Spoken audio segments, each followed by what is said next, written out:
la telecamera. Gli voglio la telecamera. Ma ha tolto la telecamera. Mi deve ridare la telecamera. Mi deve ridare la telecamera. Prima la telecamera. È il mio lavoro. Mi deve ridare la telecamera. Me la sta rompendo. Gli ha fatto una violenza. Chi è il signore? No, adesso voglio il nome del signore. Mi ridà la telecamera. Durante una manifestazione stavamo facendo delle riprese banalissime con questa videocamera qui. Potete immaginare quanto possa mettere paura una videocamera di queste dimensioni. Una bella videocamera ma molto delicata, che al momento ha il gimbal che non funziona bene. Perché che cosa è successo? Durante queste riprese si è avvicinato un signore. Dice a me? Lo sai che non può riprendere le facce?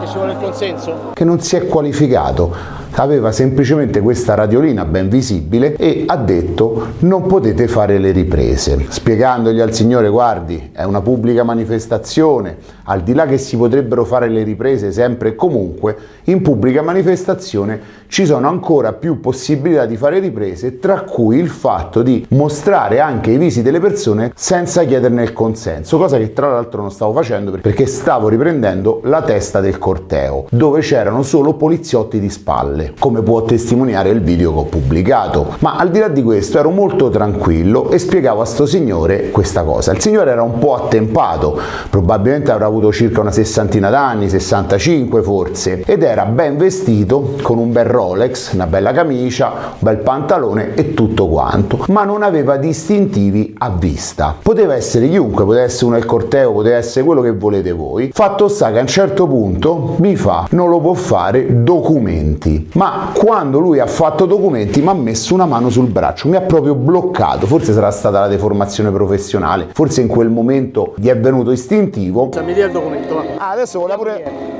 Vediamo chi è. Sì, ma non mi tocchi, non mi tocchi. Lei mi ha toccato. Riprendi il signore perché mi sta toccando. E io gli ho detto guardi non mi tocchi, il documento glielo faccio vedere ma non mi deve toccare. Lui invece dice ma chi la sta toccando? A che ho detto a Evelina, Evelina riprendi il signore perché visto che mi tocca e dice che non mi sta toccando, una bugia fondamentalmente, meglio documentarla una cosa del genere, specie se il signore è un pubblico ufficiale. Il signore ha visto questa telecamera tenuta in mano da Evelina, perciò così gliel'ha strappata di mano con forza, tant'è che si è portato via la videocamera, ha graffiato il dito di Evelina e l'ha subito passata a un altro suo collega perché mi sono avvicinato a lui, mi ridia la videocamera, lui l'ha passata. Signore perché mi sta toccando. Mi ridia la telecamera. Mi ridia la telecamera subito. Mi ridà la telecamera. Il collega, come i bambini a scuola, avete visto quando si passano le cose? No, non ce l'ho io, non ce l'ho io. L'ha subito nascosta dietro e si vede benissimo nel video. Si vede sia il fatto che lui strappa di mano un oggetto personale a una ragazza, a una persona. Poi il fatto dell'invalidità è secondario, perché anche se Evelina ha l'80% di invalidità, può girare, può far tutto. Certo, se fai male a un invalido è un aggravante. Cosa succede a quel punto? Che si crea tensione perché i giornalisti che erano lì vedono questa scena, si fiondano tutti, io ovviamente strillavo perché non esiste che tu strappi un oggetto di mano a una persona e io non posso difendermi. Oltretutto, non essendosi neanche identificato, per me era una persona che stava tentando di rubare un oggetto a un'altra persona che lavorava con me e l'oggetto tra l'altro di mia proprietà. Il collega, che non si era neanche lui identificato, a un certo punto, visto tutte le persone intorno, visto io che strillavo, visto che dicevo ridammi la telecamera, si è trovato costretto a ridarmela, non prima di averla stretta lui, stretta il collega e aver creato un problema alla stessa videocamera. Lo si vede durante il filmato perché la telecamera è completamente fuori fuoco, è rimasta accesa ed è rimasta in rec. Questo dimostra oltretutto che neanche erano preparati a dire ok, prendo una telecamera e la spengo. No, continuo a filmare. Quello che stiamo facendo in questo momento è procedere contro i due signori che si sono resi protagonisti di questo brutto evento. Primo, il signore più anziano che ha strappato di mano la videocamera e ha negato di averlo fatto, se non poi ammetterlo successivamente dicendo se la ripago. Ecco, adesso ci ho messo se la ripago non c'è problema. Allora, no, ma la ripago, guardi, non è il modo di trattare le persone. E l'altro collega che invece l'ha nascosta sta videocamera e ha detto non le ha fatto niente, perché quando sono due pubblici ufficiali e negano l'evidenza di un qualcosa che è stato fatto e che è grave anche quello che è stato fatto, io resto sinceramente basito. Mi ha fatto male al dito il signore. La telecamera. Mi ha fatto male al aggredito. Lei ci ha aggredito davanti ai testimoni? Cosa? Scusi, glielo stavo dando, no, ma lei mi sta facendo perdere il rispetto che ho sempre avuto. No, io le persone violente non gli do. No, non gli do. Mi vuoi rompere anche questo? Dalle mani? Stiamo facendo una piazzata inutile. Lei mi ha fatto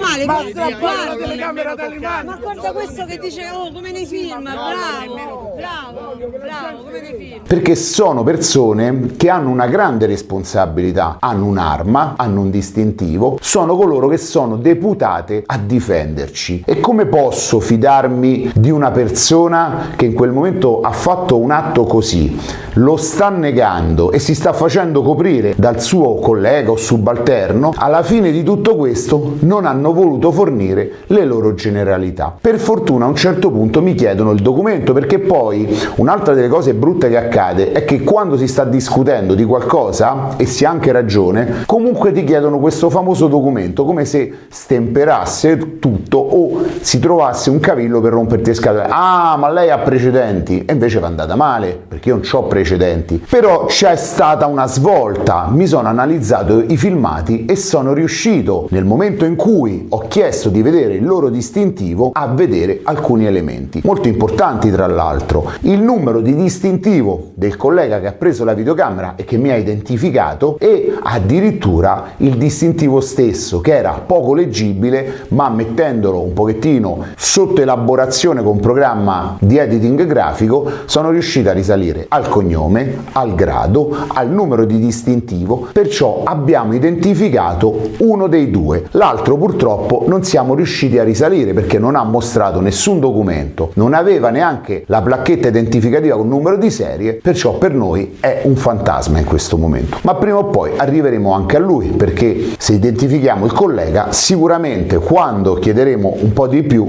uscirà fuori anche l'altro collega. Sto signore qui, che siamo riusciti a identificare, è un funzionario di polizia. Stiamo parlando di un grado molto elevato, è un assistente commissario, cioè non è un agente alle prime armi, è anche là con l'età. L'altro signore con molta probabilità sarà ancora più alto in grado, sia vista l'età, sia vista la reverenza che aveva nei confronti di questo signore l'altro che ha partecipato a questo giochino del ti prendo l'oggetto e me lo nascondo dietro e nego tutto quello che è successo. Ovviamente tutto questo significa che non sono le forze dell'ordine, ma sono due soggetti che lavorano all'interno delle forze dell'ordine, perché come dico sempre la responsabilità è personale, non è del gruppo. E se devo dirvi una cosa, mentre succedeva tutto questo fatto, gli altri agenti, specie quelli in divisa che stavano lì con caschi, giubbotti eccetera eccetera, guardavano un po' stizziti questa scena della serie ma che stai combinando? La sfortuna del signore più anziano era quella che non mi conosceva proprio, non perché so cicalone, non perché so meglio degli altri, anzi sono un cittadino come gli altri che fa professionalmente questo lavoro delle riprese, con tanto di partita IVA, con tanto di codice Ateco, con tanto di tasse pagate. E lo stesso la mia videomaker è una professionista con tanto di partita IVA e con tanto di codice Ateco e tasse pagate. Perciò siamo due che stanno lì a lavorare. Ma anche se fossimo stati due cittadini comuni, valeva lo stesso principio. Non si toglie un oggetto di mano a nessuno e non si può fare quello che si è fatto. Specie perché quando si nega l'evidenza, specie se filmata, diventa un bel problema. Relativamente anche al signore, quello che non abbiamo identificato, gli era stato detto più volte, compreso il momento in cui era al telefono col mio legale, al quale ho detto guarda, io ho un problema, c'ho sto signore che ha fatto questo, questo e quest'altro, è un pubblico ufficiale ma non siamo riusciti a capire chi è. E l'avvocato mi ha detto assolutamente, se è un pubblico ufficiale si deve identificare. Perciò se il signore è un pubblico ufficiale è tenuto ad identificarsi. Mi dice il mio legale che se lei è un pubblico ufficiale è tenuto ad identificarsi. C'è una cosa. Una manifestazione, sono motivi di ordine pubblico, adesso deve stare tranquillo. Ah no, perché lo vedo tranquillo il signore in questo momento. Tranquillo, sempre tranquillo. Ok, sì, no, perché non era agitato, allora gliel'ho chiesto.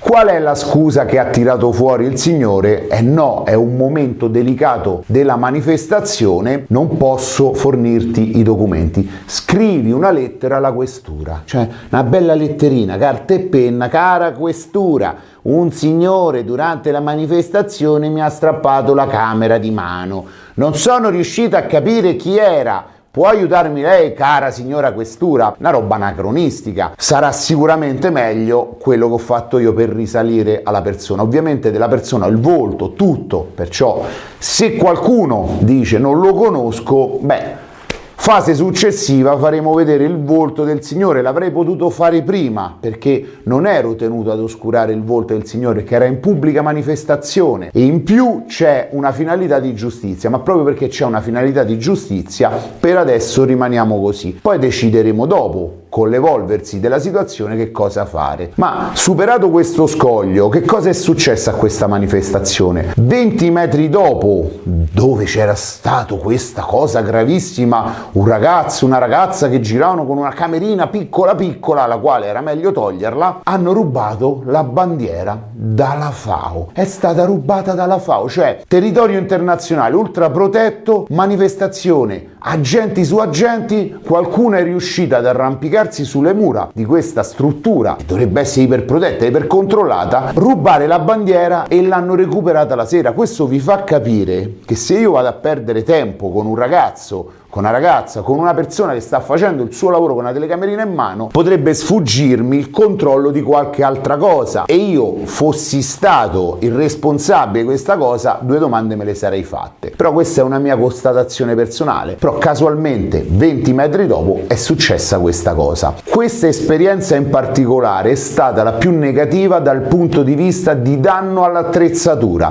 Allora, io sono stato in quartieri criminali, zone problematiche, gente che ci lanciava bottiglie, botte, cose, ci hanno fatto di tutto, mi hanno sputato in faccia, però vi garantisco che nessuno mi aveva mai danneggiato un'attrezzatura. Addirittura quando c'è guerriglia sotto i portici di Termini, che quello ci ruba il microfono, ci mettiamo esattamente 5 secondi a farcelo ridare e il microfono per fortuna non lo ha danneggiato. Questa volta un pubblico ufficiale prende un oggetto personale che tra l'altro serve per lavoro, perciò interrompendo il lavoro, visto che si parla sempre di interruzione pubblico servizio, a me mi avete interrotto il lavoro, e potrei anche quantificare il problema che mi avete creato, sia per averlo interrotto, sia per aver danneggiato l'attrezzatura, sia per avermi impedito di continuare a filmare in quella circostanza. Ed è stata la volta dove ho avuto il danno più grosso. Perciò un pubblico ufficiale, a differenza di tutte le persone problematiche con cui ho avuto a che fare, è quello che mi ha fatto il danno più grosso, ed è per questo che comunque, anche per correttezza nei confronti di tutti, continueremo ad andare avanti per vie legali. Cercheremo chi è, cercheremo tutti i possibili errori che ha fatto per comunque contestarglieli. Spero di essere stato abbastanza chiaro. Fatemi sapere voi che cosa ne pensate, perché posso dirvi una cosa, ho ricevuto tantissimi messaggi, veramente tanti, la maggior parte erano di solidarietà, poi sono arrivati amici, parenti, esaltati, legati un pochettino a questo discorso delle forze dell'ordine. Ah, ma quelli stavano a lavorare, tu gli hai rotto le scatole. Al contrario, io stavo lavorando, quel signore è venuto a rompermi le scatole. Ah, vabbè, ma mo vuoi metterlo nei guai? Non è voglio metterlo nei guai, noi abbiamo delle responsabilità. Se io avessi fatto la stessa identica cosa a questo signore mentre lavorava, magari gli strappavo di mano la radio con cui stava lavorando perché in quel momento mi prendeva così, a me mi arrestavano. Non è che lui è meglio di me, si dice sempre la legge è uguale per tutti. Lui in quel momento aveva una funzione ancora più importante, coordinava delle forze di polizia. Ma come ti viene in mente di fare una cosa del genere? E questa è la domanda: come gli può venire in mente a una persona che fa una cosa del genere e fare quel teatrino che è andato avanti per 20 minuti davanti a tutti? Per fortuna stanno uscendo anche nuovi filmati, perché c'era altra gente che ha tirato fuori il telefono, che ha tirato fuori la fotocamera, giornalisti che hanno fatto le foto, e perciò si aggiungono elementi. Con le scuse io non ci faccio niente, le scuse vanno bene se io stavo a camminare e mi hai buttato un bicchiere d'acqua addosso, le scuse vanno bene se al bar mi fai un caffè che fa schifo, le scuse vanno bene se magari un vestito che mi hai dato è fallato, ma non vanno bene se tu, che sei un pubblico ufficiale, fai una cosa del genere. A voi i commenti, ciao!